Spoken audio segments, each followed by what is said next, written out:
Hi, this is David. We are continuing our series, Mastering GitHub Copilot for Paired Programming, and today we're covering this one right here, using GitHub Copilot with Python. You can follow along at this URL, github.com/Microsoft/mastering GitHub Copilot for Paired Programming, which I will put into the show notes since that is a very long URL. And click on the Using GitHub Copilot with Python right here. We've already covered Section 1, Exploring Your Project, and Section 2, Code Completion. I encourage you to watch that video. It's the one right before this in this series, so you can get to the point where I am right now in this project. The next thing we're going to do is Section 3, GitHub Copilot Agent Mode.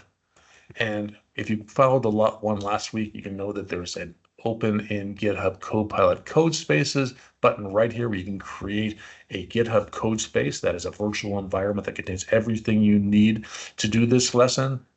I have it open right here. It has Visual Studio Code. It has GitHub Copilot installed. It has all the files from the repository. It has Python, the correct extensions for VS Code around here. Everything you need is right here. You can download and install everything on your local machine, but this is much simpler, particularly for learning scenarios. So I would encourage you to use this. And if we go back down to Section 3, you'll see that this is about something called agent mode. Agent mode is one of the 3 modes that are supported in GitHub Copilot. Here's the GitHub Copilot Chat down here. If you don't see this window, you can get to it from this icon up here, Open Chat, or from the menu over here, View Chat. And in this window, you'll notice that there's a drop down here that specifies Agent, Ask, or Edit mode.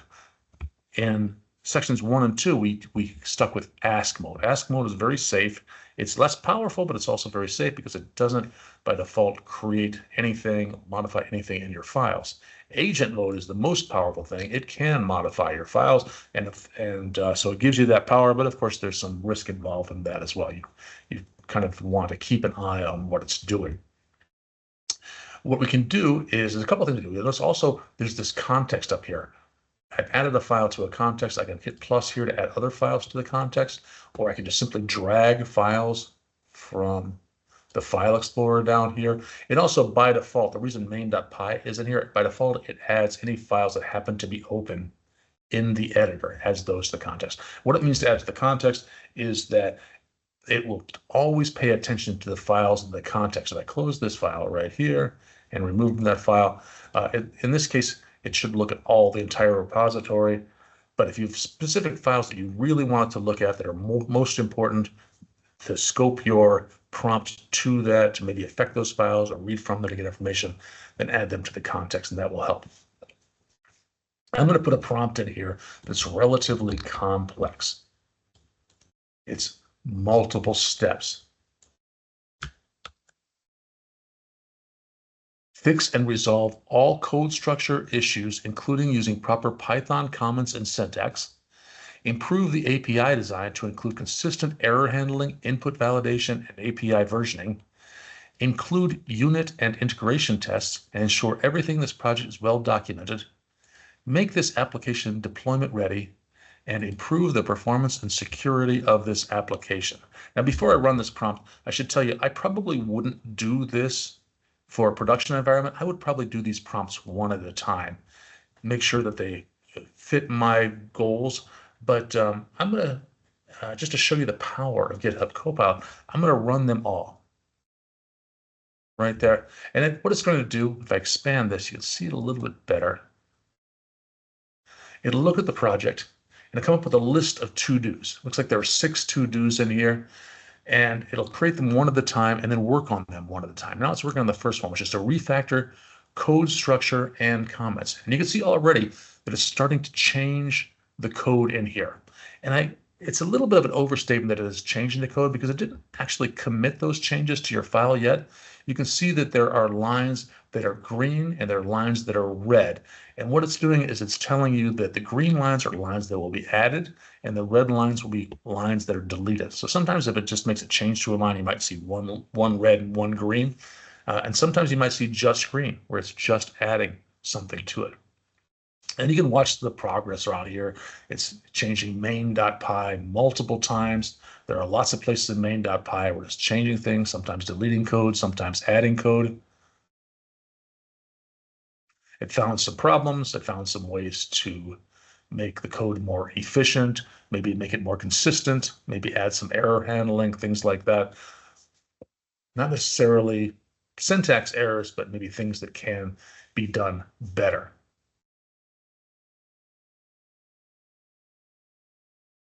It's already started on the second task in this to-do list. Add API versioning of all your things, and then let me scroll up a little bit here. Add API versioning and error handling. Searching for files. It created a tests folder. Code structure next here. And it's asking me now, would you like me to continue with the API error handling and response improvements, or focus on deployment documents next? Well, let me just say keep. Go ahead and hang on to those. And what it did was it committed all those changes right here. And now it looks like it's stopped. And if we look in here, let's take a look and see some of the things that it changed. So for example, here in main.py, you can see there is more code in here for validation. Calculating the hash is done a little bit better. There's probably some better or more consistent error handling, I should say. It added this entire set of tests right here. There's a whole bunch of tests that it added on here. Let's look and see if it added anything in here yet. It added some more documentation in here that's better than before. So it made some changes exactly as we asked it to do. Let's take a look and see if it worked. We'll go into the ports panel here, and you can see that it's running on port 8000. So let's go ahead and open that up by clicking on this icon right here. And there it is, open the browser. It's in containerization. Try it out, and you can see there is the page that shows this API right here.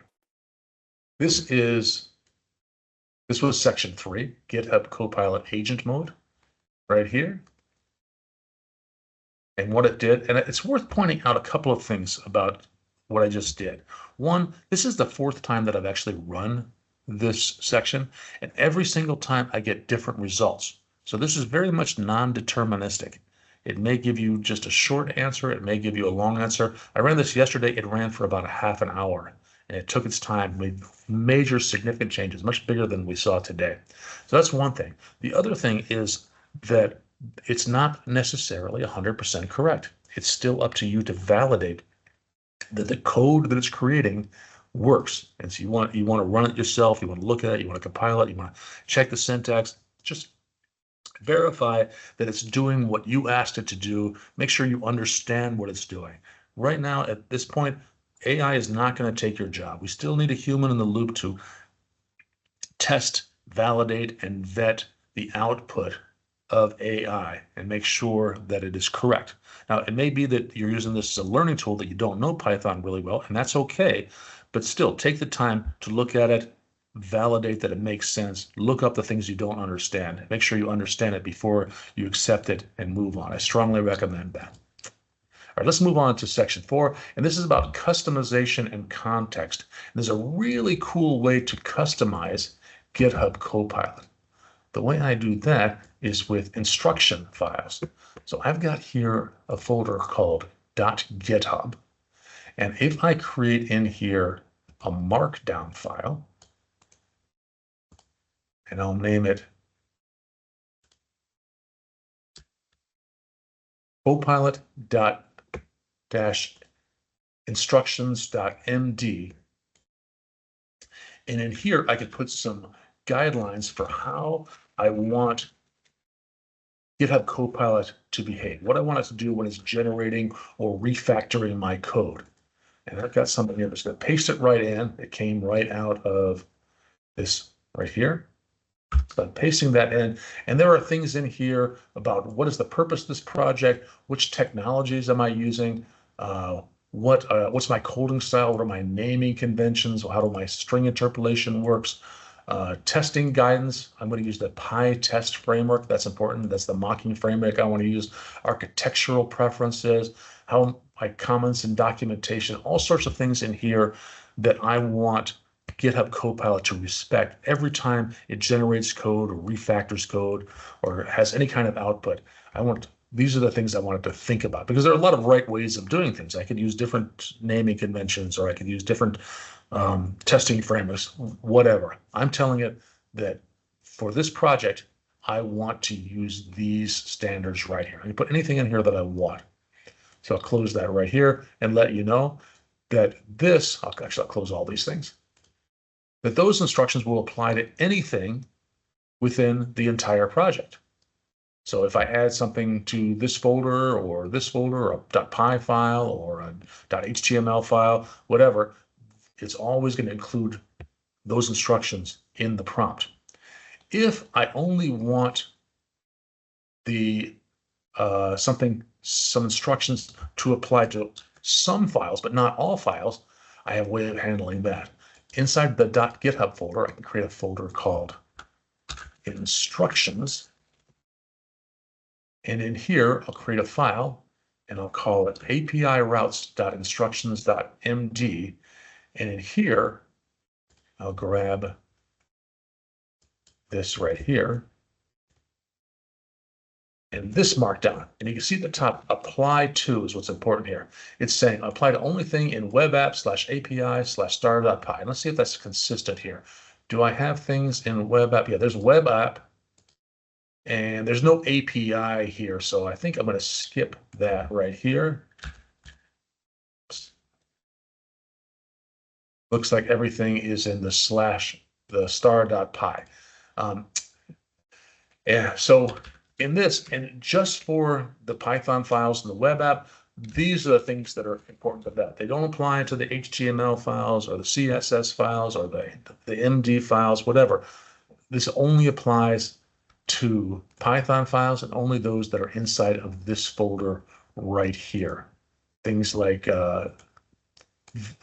naming conventions, type hints, how doc strings are formatted, descriptive parameter names.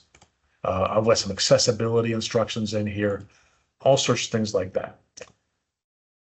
In this video, I have shown you how to use the agent mode and how to add instructions to GitHub Copilot to let it know what your preferences are when it performs works.